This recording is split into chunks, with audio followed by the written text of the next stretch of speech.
코로나로 인해서 사실 오후 찬양 예배를 드리지 못하는 상황 속에 놓여져 있습니다. 그러다 보니까 오후 찬양 예배 때 함께 나누었던 요한계시록마저도 우리가 함께 나누지 못하고 있는데요. 그래서 오늘은 잠시 요한계시록의 말씀을 본문으로 이기고 승리한 하늘교회라고 하는 제목으로 이 한 시간도 함께 은혜를 나누고자 합니다.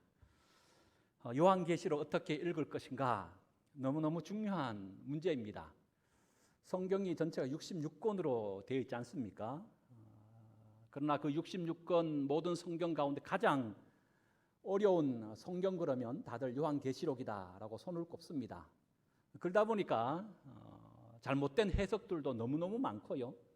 또 한편 이단들도 요한계시록을 통하여 잘못된 해석으로 나타나는 이단들이 훨씬 더 많음을 또 우리가 알게 됩니다. 그래서 요한계시록을 어떻게 읽을 것인가, 나아가서 어떻게 해석할 것인가 너무너무 중요한 문제입니다. 특별히 요한계시록에 대한 잘못된 해석 내지 이해 중에 하나는 마치 요한계시록을 노스트라다무스가 얘기했던 어떤 종말에 일어날 어떤 사건들, 시나리오를 기록한 어떤 책 정도로 여기는 그런 이들이 많더라는 겁니다. 그래서 요한계시록 기록되어 있는 나팔, 대접, 심판 이런 어떤 심판에 대한 내용들을 마치 예수님의 재림 직전에 종말의 때에 일어날 어떤 현상들로 간주하면서 요한계시록을 그래서 아주 두려운 책으로, 무서운 책으로, 그리고 아주 겁이 나는 어떤 그런 책으로 생각하는 이들이 참 많은 것 같습니다. 또 한편은 요한계시록을 잘못 해석하는 것 중에 하나는 이 요한계시록이 말하고자 하는 주제가 뭔가라고 하는 문제인데요. 많은 사람들은 요한계시록의 대주제를 마치 요한계시록 13장에 기록되어져 있는 이마와 오른손에 짐승의 수라고 하는 666에 마치 요한계시록의 중심 주제인 양 오도하는 그런 이들이 많은 것 같습니다. 한때는 666을 바코드다 이렇게 얘기했다가 지금은요 베레칩이다 이렇게 말하지 않습니까? 그래서 서울역 광장에 가면 666 베레칩 적그리스도의 표다, 절대 받으면 안 됩니다, 피켓을 들고 서 있는 분들을 지금도 종종 우리가 볼 수가 있습니다. 또한 요한계시록의 대주제를 요한계시록 16장과 19장에 기록하고 있는 아마겟돈 전쟁인 것으로 얘기하는 이들도 있더라고요. 그래서 그들은 아마겟돈 전쟁 이렇게 해석하지요. 머지않아 이스라엘을 중심으로 한 중동에 세계 대3차 대전, 전쟁이 날 것이다. 그러면 그 전쟁은 곧 예수님의 재림 직전에 일어날 마지막 종말의 전쟁이다. 이렇게 또 해석하는 이들이 있습니다. 물론 성경 속에는 이런 나팔, 대접, 심판, 그리고 666, 아마겟돈 전쟁이라고 하는 내용들이 기록되어 있습니다. 그러나 이것은 요한계시록 22장 가운데 극히 한 일부분에 불과한 것이고요. 이런 것들이 결코 대주제가 될 일이 없습니다. 그렇다면 요한계시록의 전체의 내용들을 관통하며 꿰뚫고 있는 하나의 중심 주제, 대주제가 있다는 거예요. 그게 뭘까요? 제가 오후 찬양 예배 때 몇 번이나 말씀드렸는데 안 드린 지 하도 오래되어져서 다 잊어버리셨죠? 여러분 지금 밤모섬에서 사도 요한이 하나님의 계시를 받고 지금 그 편지를 쓰는 이 받는 1차 독자가 누굽니까? 소아시아의 7 교회들을 향하여 지금 이 편지 쓰고 있다는 거예요. 그래서 요한계시록의 대주제는요 바로 교회를 얘기합니다. 우리가 주일날 예배는 바울이 쓴 로마서를 보고 있습니다만은 바울이 쓴 서신서 가운데 교회론을 얘기하는 책이 하나 있습니다. 편지가 있는데 에베소서입니다. 우리는 에베소서를 통하여 교회가 뭐냐? 교회의 구성원은 누구를 통하여 구성원이 되어졌고 교회가 어떤 모양으로 서 있게 되는가를 우리가 알 수 있습니다. 그러나 이 에베소 이상으로 교회에 대하여 말하고 있는 책이 뭐냐? 그게 바로 요한계시록이라고 하는 거예요. 그래서 여러분이 분명히 아셔야 됩니다. 요한계시록은 인, 나팔, 대접, 심판을 얘기하는 게 아니에요. 666이 뭐다? 마지막 종말의 전쟁이 어떻게 일어날 것이다. 아마겟돈 전쟁, 그것도 잘못된 해석입니다만 이런 전쟁에 대한 관심이 요한계시록에 있지 않습니다. 아예 없는 것은 아니죠. 기록되어 있기 때문에. 극히 일부에 불과한 것이고요.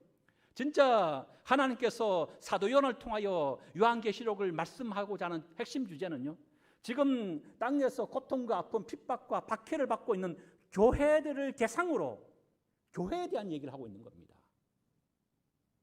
그래서 예수 그리스도의 핏값으로 세워진 이 교회가 종말을 향하여 나아가면서 과거에 이 교회가 어떤 존재로 어떤 위치로 서 있게 되었는지, 그리고 지금은 어떻게 존재하고 있는지, 그리고 미래 앞으로는 이 교회가 어떤 존재로 계속 거듭나며 서 있게 될 것인가, 이런 교회의 과거, 현재, 미래의 모습을 소개하고 있는 것, 그게 뭐라고요? 그게 바로 요한계시록이라고 하는 겁니다. 특별히 요한계시록 속에는 크게 두 가지의 교회를 이미지하여 우리에게 소개하고 있습니다. 첫 번째가 이 지상, 땅에 있는 교회로서 영적인 전투의 제1선에 서 있는, 바로 싸우고 전투하는 교회의 모습을 먼저 소개합니다. 그리고 두 번째 교회는요, 이런 땅에 있는 싸우는 전투하는 교회가 이기고 승리한 교회가 되어져서 하나님의 보호자 앞에서 영원토록 영광과 찬송과 감사를 세석토록 올려드리는, 이미 승리하고 이긴 교회로서 또한 소개하고 있는 것이 요한계시록의 교회의 모습입니다. 그 가운데 특별히 요한계시록 21장과 22장은 요한계시록의 마지막 부분 아닙니까? 여기서는 이기고 승리한 교회의 모습을 구체적으로 우리에게 소개하고 있습니다. 그리고 오늘 14장입니다만은 14장 2절에 12장과 13장을 통해서 땅에 있는 교회, 전투하고 있는 교회의 모습을 그려보고 있으면서 지금 이 땅에 있는 교회가 어떠한 영적인 상태, 영적인 구도, 영적인 판도 가운데 교회가 세워져 있는가라고 하는 것을 우리에게 소개하고 있는 것이 12장과 13장의 내용의 말씀이에요. 그렇다면 오늘 우리 짧은 이 한 시간을 통해서 여전히 우리는 땅에 있는 교회로서 전투하는 교회의 위치에 서 있는 것 아닙니까? 중요한 것은 이런 땅에 있는 전투하는 교회로서 우리가 지금 영적으로 어떠한 구도 속에 놓여져 있는가, 이걸 아는 것이 너무너무 중요합니다. 그리고 우리 이 소망교회가 또 우리 한 사람 한 사람이 이미 성전된 몸이라고 말하지 않아요? 우리가 장차 어떻게 이기고 승리한 14만 4천 명의 무리 속에 포함될 수 있을 것인가 라고 하는 중요한 영적 교훈들을 얻는 귀한 시간 되었으면 좋겠다 생각해 봅니다. 먼저 우리가 오후 찬양 예배 때 이미 살펴보았습니다마는 다시 확인하고 점검하는 차원에서 우리 또 한번 살펴보십시다. 지금 요한계시록 12장과 13장은 땅에 있는 교회들의 지금 어떤 영적인 판도, 구도 속에 놓여져 있는가를 우리에게 소개하고 있는 거거든요. 그 가운데 특별히 12장과 13장 속에서는 사탄의 삼위일체를 소개하고 있다라고 제가 말씀을 드렸습니다. 이제 기억이 나시죠? 고개를 끄덕끄덕 하시네요. 맞습니다. 이것은 하나님의 삼위일체를 정확하게 패러디한 모습이라고 얘기했습니다. 하나님이 어떻게 삼위로 하나 일체하고 계시죠? 성부 하나님, 성자 예수 그리스도, 성령 하나님, 이렇게 삼위일체로 함께 하시는 것이죠. 그런데 12장과 13장 속에서는 이 삼위일체이신 하나님을 사탄은 정확하게 똑같이 모방합니다. 첫 번째, 성부 하나님의 모방으로서 12장 속에서는요, 하늘로부터 쫓겨 내려온 용을 얘기합니다. 그 용이 뭐냐? 옛뱀 곧 마귀라고 불려졌던 사탄이다, 이렇게 증언합니다. 두 번째, 성자 예수 그리스도를 모방하는 것이 있습니다. 13장 초반에 보면 바다로부터 올라온 첫 번째 짐승이 성자 예수 그리스도를 모방한 것이 된 것을 우리가 발견해요. 이제 하나만 남았죠. 성령 하나님을 모방한 자가 있습니다. 그래서 13장 중반 이하에 기록되고 있는 땅에서 올라온 둘째 짐승이 바로 성령 하나님을 모방한 것이라고 우리는 이해할 수가 있습니다. 그럼 왜 사탄은 이렇게 삼위 하나님을 모방하고 있는 겁니까? 다른 이유가 아니죠. 진품이 있으면 가품, 짝퉁이 있기 마련입니다. 왜 사람들은 짝퉁을 만듭니까? 가품을 만들죠. 가품을 통하여 소비자의 마음을 미혹하여 어떻게 해요? 지갑을 열도록 하는 건 목적 아닙니까? 사탄도 마찬가지라는 겁니다. 자신들이 마치 참된 하나님인 양, 예수 그리스도인 양, 성령 하나님 양 모방을 해서 성도된 우리를 미혹하여 우리의 믿음을 빼앗고자 그렇게 하고 있다라고 하는 사실이에요. 첫 번째, 그러면 성부 하나님을 모방한 하늘로부터 내쫓긴 용, 옛뱀이라고 불려졌던 바로 마귀였고 사탄. 이 사탄이 하는 일이 뭐냐? 보십시다. 12장을 보세요. 12장에 보면 첫 번째 사탄이 하는 일이 뭐냐? 4절입니다. 12장 4절 읽어봅니다. 시작. 그 꼬리가 하늘의 별 3분의 1을 끌어다가 땅에 던지더라. 용이 해산하려는 여자 앞에서 그가 해산하면 그 아이를 뭐하고? 삼키고자 하더라. 그러니까 사탄이 하는 첫 번째 일이 뭐였습니까? 아이를 삼키려고 했던 것이 사탄이었다는 거예요. 그렇다면 아이를 삼키려고 했던 그 사탄, 아이가 그럼 누구냐? 우리에게 자세히 잘 설명해 주고 있죠. 5절입니다. 5절 있습니다. 시작. 여자가 아들을 낳으니 이는 장차 철장으로 만국을 다스릴 남자라. 그 아이를 하나님 앞과 그 보좌 앞으로 올려가더라.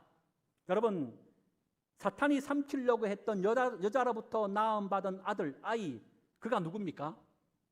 신천지는 이걸 누구라고 얘기해요? 아이를 이만희라고 얘기했다는 우리가 영상을 통해서 확인할 수 있었잖아요. 이만희가 아닙니다. 사탄이 삼키려고 했던 그 아이 누굽니까? 철장으로 만국을 다스리고 하나님 앞과 그 보좌 앞으로 올려갔던 아이라고 말하고 있어요. 그럼 이 아이는 곧 예수 그리스도임이 분명하지요. 그런데 어떻게 되었습니까? 사탄이 예수 그리스도를 삼키려고 했지만, 죽이려고 했지만 성공했습니까? 성공하지 못했어요. 십자가에 달려 못 박아 죽이면 다 끝나는 줄 알았어요. 그런데 도리어 끝이 아니라 시작에 불과한 거예요. 십자가에 달려 죽으신 지 3일 만에 부활하심으로 사탄은 성공하지 못했다는 거예요. 그래서 이제 두 번째 사탄이 하는 일이 뭡니까? 13절에 나옵니다. 13절 읽어봅니다. 시작. 용이 자기가 땅으로 내쫓긴 것을 보고 남자를 낳아 누구를 박해요? 여자. 여기서 말하는 여자라는 것은 교회를 말하고 있다는 거예요. 그 사탄이 하는 일이 뭐라고요? 교회를 박해하고 핍박하는 자, 그가 누구라고요? 사탄이라고 하는 거예요. 두 번째, 성자 예수 그리스도를 모방하고 있는 바다로부터 올라온 짐승이 있습니다. 첫 번째 짐승인데요, 13장 1절에 그 짐승의 모습을 이렇게 소개합니다. 13장 1절 읽어봅니다. 시작. 내가 보니 바다에서 한 짐승이 나오는데 뿔이 몇이나 돼요? 우와, 10이나 된다는 거예요. 여러분, 뿔은 힘과 권력과 능력을 상징하는 거예요. 그런데 무려 그 뿔이 몇 개나 된다고요? 10개가 된다면 여러분, 그 권세와 능력이 어마무시한 것 아닙니까?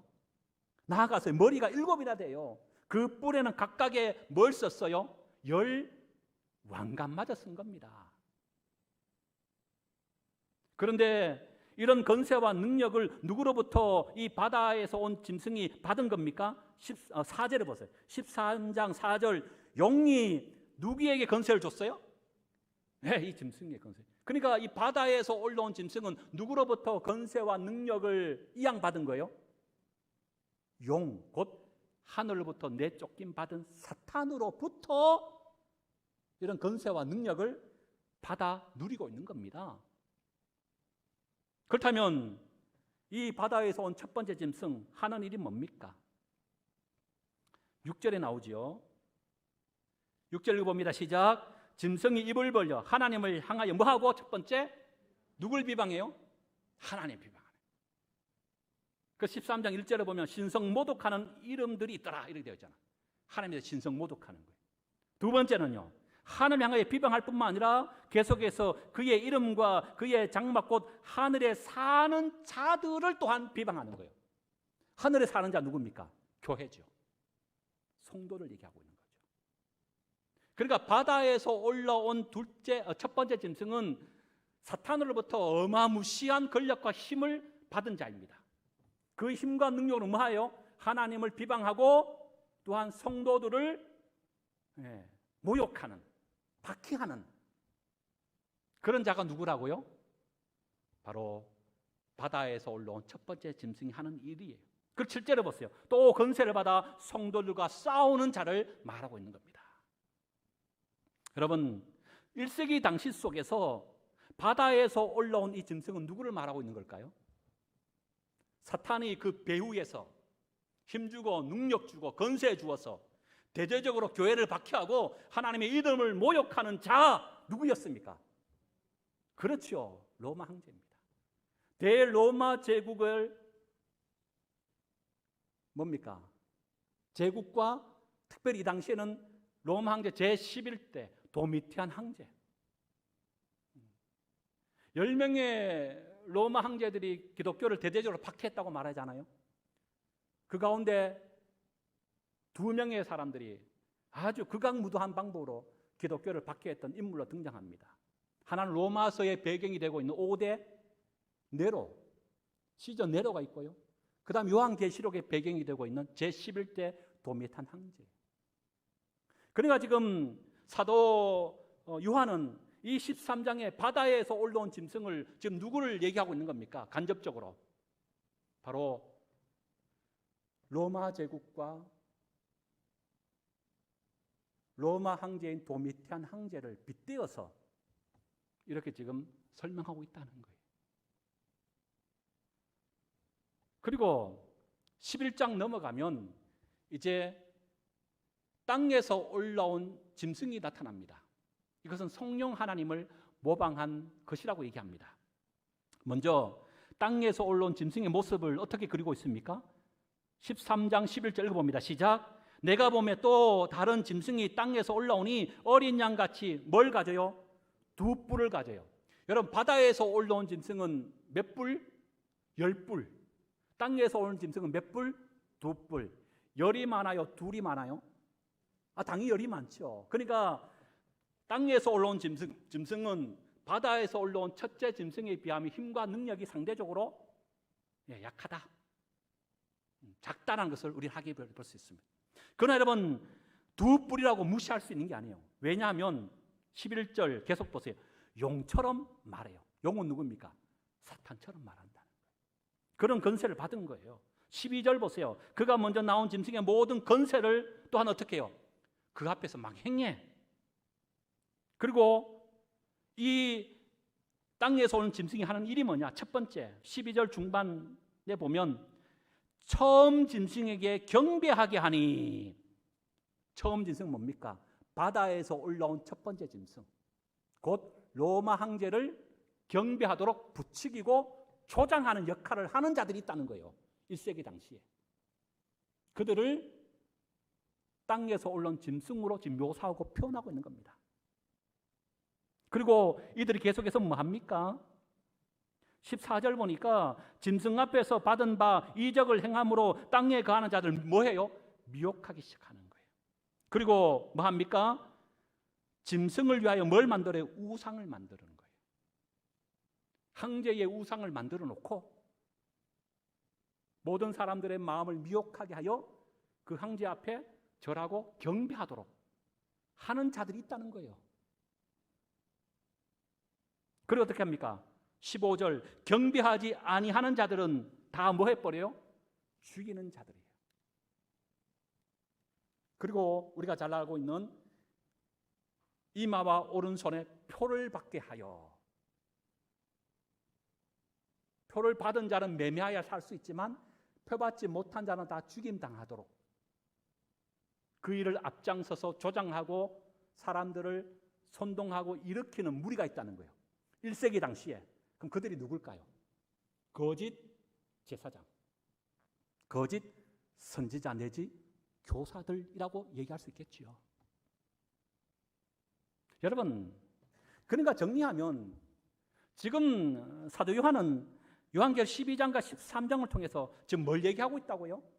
소아시아에 있는 7교회가 지금 어떤 영적인 구도, 영적인 판도 가운데 교회가 세워져 있는가라고 하는 것을 이런 그림 언어로서 암묵적으로 비유적으로 설명해 보여주고 있다는 거예요. 한마디로 얘기하면요, 사탄의 삼위일체들로부터 전방위적인 박해와 핍박에 직면해 있는 치열한 영적인 전투 제1선에 서 있는 교회적 모습으로 바로 7교회를 우리에게 소개하고 있다고 하는 것입니다. 그러나 여기서 중요한 것은, 그렇다면 이런 영적인 구도 판도가 1세기 당시에 속한 교회에만 국한된 문제입니까? 아닙니다. 제가 요한계시록을 교회가 중심 주제라고 말씀드렸어요. 과거의 교회가 어떤 존재로 있었고 현재 어떤 존재로 있고 미래에 어떤 존재로 있을 것인가를 보여주는 교회의 과거, 현재, 미래의 모습을 소개하고 있는 것이 요한계시록이라고 말씀드렸어요. 우리는 교회의 과거의 모습을 보았습니다. 그렇다면 교회 현재의 모습, 지금 우리 소망교회의 모습이에요. 여러분, 우리는 지금 영적인 어떤 판도 속에 있을 것 같습니까? 이걸 잘 직시하고 분별하고 판단하는 것이 너무너무 중요합니다. 왜냐하면 예레미야 때 예레미야가 하나님의 신탁을 받고 백성들에게 선포한 메시지가 있습니다. 예레미야의 메시지 핵심은 한 가지입니다. 바벨론으로 포로로 끌려가는 것이 하나님의 뜻이다. 한가하나 대항하지 말아라. 다 포로로 끌려가라. 끌려가는 것이 비록 나무 멍에를 매는 무거운 멍에의 짐이라 할지라도 그것이 옳다, 하나님의 뜻이다. 대항하거나 한가하면 도리어 나무 멍에가 아니라 더 무거운 새 멍에를 매게 될 것이다. 이게 예레미야의 선포의 핵심이었습니다. 그런데 여기에 반기를 든 거짓 선지자 하나나가 나타났죠. 하나나는 뭐라 얘기합니까? 심판과 멸망은 없다. 평안, 오직 평안만 있을 뿐이라고 백성들에게 선포합니다. 그때 백성들은 누구의 말을 더 신뢰하고 믿었을까요? 예레미야가 아니라 거짓 선지자 하나나의 말을 더 믿은 거예요. 평안만 있을 뿐이다. 그걸 믿었어. 그 결과 어떻게 되었습니까? 나무 멍에를 메어야 할 그들이 도리어 새 멍에를 메고 예루살렘의 바벨론에 멸망당하고 포로로 더 비참한 상황 속에 내몰리고 만 우리 역사를 보지 않습니까? 그렇다면 여러분, 중요한 것은 지금 우리는 과연 평안만 외쳐야 할 때인가라고 하는 거예요. 여기가 좁사오니 초막셋을 짓고 이곳에서 영원히 삽시다.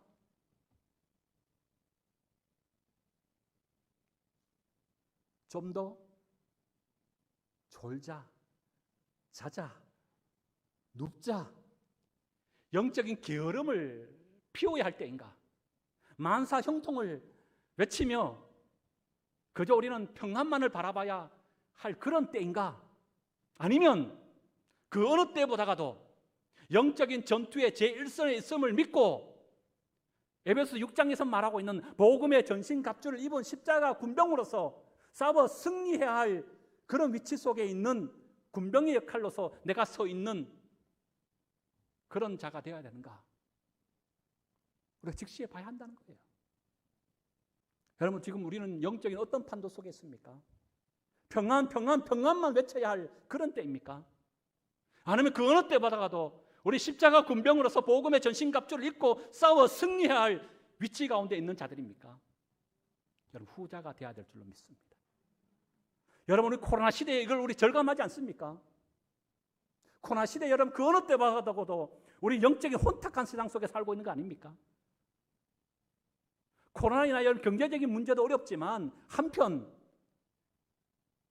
코로나가 주는 역효과 중에 하나가 신앙을 좀 먹듯이 야근야근 우리의 믿음을 빼앗고 있는 것들이 너무 많더라고요. 당장 지금 어떤 현상이 나타납니까? 우리가 지금 비대면 예배 드리잖아요. 오늘 특별히 항종 집분자 중심으로 교회에서 예배 드립니다만 나머지 모든 우리 성도님들은 지금 온라인 통해서 영상 예배 드립니다. 이제 예배의 판도가 달라질 겁니다. 코로나 이후로는. 대면 예배, 예배당에서 오는 예배만이 예배가 아니라 비대면 예배, 온라인 예배도 예배한 형태로서 우리가 인정해야 될 그런 시대가 돌아왔어요. 무조건 잘못되었다, 바르지 않다라고 이제 말할 수가 없는 시대가 돼버렸습니다. 이미 우리는 거기 익숙했고 그것도 하나의 예배한 형태로 우리가 받아들이고 있기 때문에 문제. 더 큰 문제가 뭡니까? 너무 평안을 외치고 있는 것 아닌가. 솔직히 편하지요. 코로나의 이름 속에 삶은 어려운데 예배 생활은 너무 편한 것 아닙니까? 신앙 생활은 너무 편한 것 아닙니까? 점심 식사 준비도 안 해도 돼, 뭐. 당장 코로나 끝나고 나서 구역별로 점심 식사 다시 준비해야 됩니다 하면 말은 못하지만 속으로 그때가 좋았는데. 코로나 이름 속에 새벽기도 안 와도 누가 할 말이 없어요. 안 오면 아이고 코로나 때문에 안 오시는 겠구나 이렇게 생각하고 말지. 처음에는 신앙의 경각심을 가지고 이래서는 안 되는데 이건 바른 믿음의 자세가 아닌데 라고 하는 마음을 가지고 있더라도 이것이 너무나 장기화되고 반복되다 보니까 이제 나도 모르게 이것이 예배에 마치 정령화처럼 이것이 참된 예배와 내 삶의 신앙의 바른 모습인 걸로 착각하게 자꾸 만들어버리는 것 아닌가요? 그러면서 나도 모르게 자꾸 믿음이 약화되거나 빼앗겨버리는. 그래서 우리가 직시해야 합니다. 지금 우리는 어떤 영적인 판도 구도 속에 있는가? 어쩌면 저는 1세기 당시에 도미티안 황제의 실질적인 물리적인 박해와 핍박보다 순교보다 더 큰 위기 속에 오늘 우리는 봉착해 있는 것 아닌가 생각해 봐요. 거짓 선지자 하나냐는 평안과 평안과 평안을 외쳤습니다. 우리 그럴 때가 아닙니다. 영적인 계엄에서 우리 벗어나야 할 때입니다. 지금의 말로 우리는 영적인 제1선, 영적 전투의 제1선 속에 있음을 깨닫고 복음의 전신갑주로 무장하고 우리 깨어 있어야 할 때인 줄 믿습니다. 그 어느 때보다가 우리는 교회 중심, 하나님 중심, 말씀 중심으로 다시금 돌아와서 우리의 믿음을 하나님 안에서 불타올라 하나님께 드려야 할 거룩한 그런 때인 줄 믿습니다. 우리 확인하셔야 돼요. 자꾸 현실 속에 젖어들면서 평안을 추구하고 외쳐서는 안 됩니다.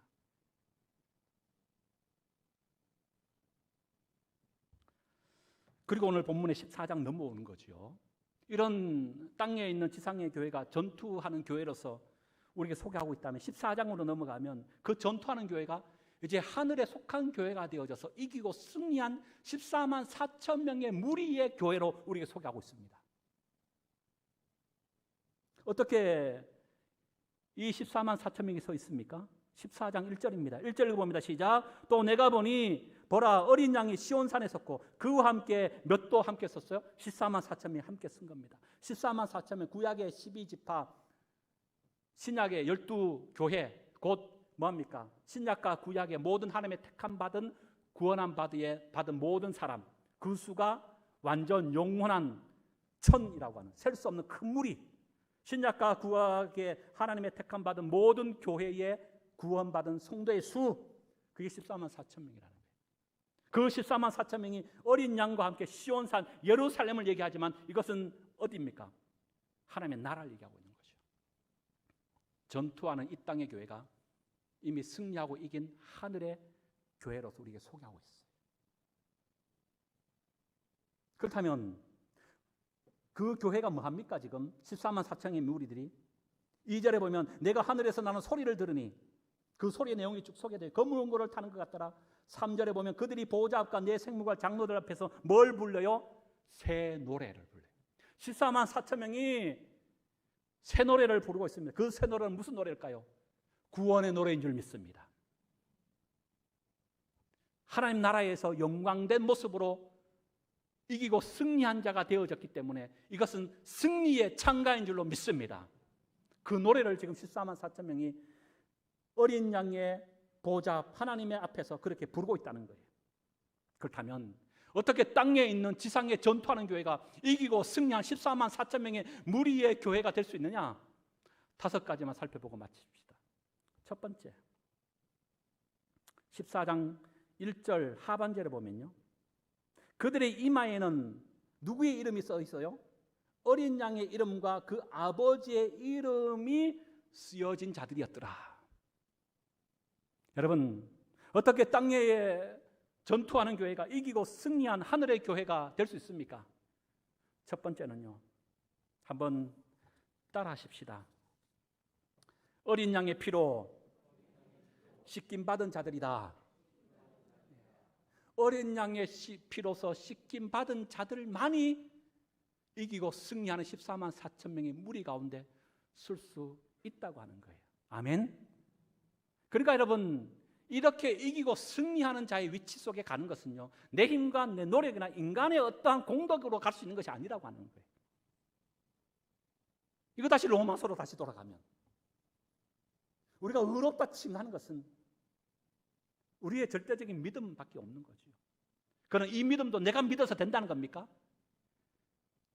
성령께서 내 안에 그 믿음을 주실 때만이 예수 그리스도를 주로 믿고 고백할 수 있다고 하는 이 믿음 또한 하나님이 주신다는 거예요. 12장 넘어가면서 거룩한 삶을 살아야 된다는 거예요. 이 세대 본받지 말고. 그 거룩한 삶을 어떻게 삽니까? 내 힘과 노력을 살 수 있다는 겁니까? 아니죠. 그것 또한 자동사, 스스로 하는 것이 아니라 뭐요? 타동사로서 누군가의 힘과 능력을 공급받을 때만 할 수 있다고 하잖아요. 구원도 거룩한 삶도 성령의 능력을 덧입지 않으면 안 된다는 거예요. 14만 4천 명의 거룩한 승리하는 자로 설 수 있는 것도 내 힘과 내 능력이 아니에요. 오직 누구의 이름을 부르는 자, 어린 양의 이름과 그 아버지의 이름이 거기에 쓰여진 자들이더라. 여러분, 예수 그리스도의 이름만이 능력의 이름인 줄 믿습니다. 구원의 이름인 줄 믿습니다. 치유와 회복의 이름인 줄 믿습니다. 오늘도 그 이름 붙들고 사는 자가 이기고 승리한 14만 4천 명의 참된 교회 속에 속한 성도인 줄로 믿습니다. 로마서 10장 13절 이렇게 말하잖아요. 누구든지 주의 이름을 부르는 자는 구원을 받으리라. 이름 놓치지 마세요. 다른 거 다 망각하고 잊어버려도 관계없습니다. 그러나 마지막 주님 앞에 서는 그날까지 우리가 반드시 기억해야 될 유일한 이름이 있다면 예수 그리스도인 줄로 믿습니다. 두 번째, 어떻게 14만 4천 명의 이기고 승리한 자의 반열 속에 설 수 있습니까? 이들의 특징이 뭡니까? 4절에 쭉 소개되고 있는데요, 4절의 두 번째 보니까 이 사람들은 여자와 더불어 뭐하지 아니하고 순결한 자, 더럽히지 아니함 받고 순결한 자들이다, 이렇게 얘기합니다. 여기 여자와 더불어 그랬습니다. 요한계시록 17장에 보면 바벨론을 음녀 바벨론이라고 말하고 있습니다. 여기서 여자라는 것은 다른 말로 얘기하면 세상을 말합니다. 우리가 지난주에 로마서 12장의 내용을 살펴본 것처럼 로마서 12장 2절에 너희는 이 세대를 본받지 말고 오직 마음을 새롭게 함으로 변화를 받아 하나님의 선하시고 기뻐하시고 온전하신 뜻이 무엇인지 분별하도록 하라. 이 악한 세대 속에 순응하거나 동화되지 말고 끝까지 믿음의 순수성을 지키며 거룩함의 옷으로 순결한 자의 반열 가운데 날마다 서야 한다는 것을 말하고 있는 거 아닙니까?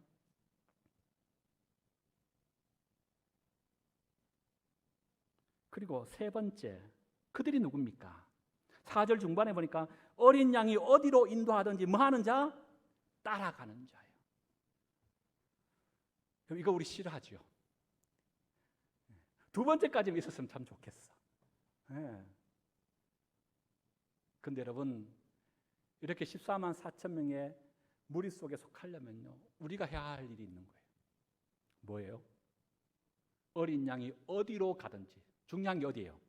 어디로입니다. 그 어디로는 어떤 어디로까지 다 포함한 걸까요? 내가 별로 가고 싶지 않는 길, 내가 별로 겪고 싶지 않는 일들, 내가 결코 경험하지 말아야 할 수많은 사건들과 사람들과의 만남들, 이것들 다 포함 어디인 줄로 믿습니다. 그러니까 여기서 어디로 가는 거는요, 십자가 길을 말하고 있는 거예요. 어린 양이신 예수 그리스도께서 걸어가셨던 그 십자가의 길, 그것이 좁은 길을 할지라도 의와 생명 길이라면 넓은 길을 마다하고 우리는 그 십자가의 좁은 길을 가야 한다는 거예요. 어린 양의 길을 어디든지, 어린 양이 가는 어디든지 따라가는 그 자가 14만 4천 명의 무리 속에 속한 자임을 말하고 있습니다. 네 번째, 그들이 누굽니까? 계속해서 4절 중반 하반절에 보니까 사람 가운데서 속량함을 받아 처음 익은 열매로 하나님과 어린 양에게 뭐한 자? 속한 자를 얘기하고 있습니다. 여러분, 그리스도인이라는 것은 무슨 의미죠? 우리 예수 믿으면 많은 사람들이 우리를 향해서 나는 그리스도인입니다라고도 밝히고, 사람들이 우리를 향하여 그리스도인이네요 라고 얘기합니다. 그때 말하는 그리스도인이라는 의미가 뭡니까? 나는 그리스도 사람이 되었다는 의미가 있고, 또 한편은 나는 그리스도께 속한 자고 그리스도를 따르는 자입니다라는 의미가 그리스도인 하는 것 아닙니까? 여러분, 그래서 종교인과 신앙인은 다릅니다. 종교인은요, 따를 필요가 없어요. 속할 필요가 없습니다.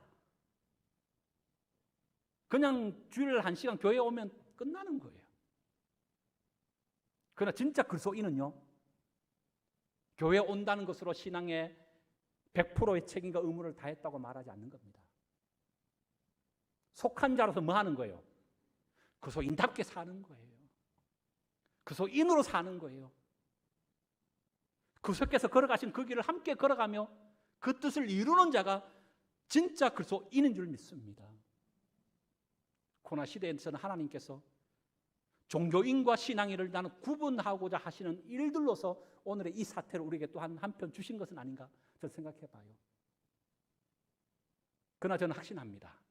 소망교회에 등록한 우리 모든 성도들은 염소나 쭉정이는 한 분도 없는 줄로 믿습니다. 우리 모든 소망교회에 등록하신 모든 분들은요, 양이고 알곡 신자인 줄로 믿습니다. 그걸 지금 우리 드러내 보여줘야 할 때예요.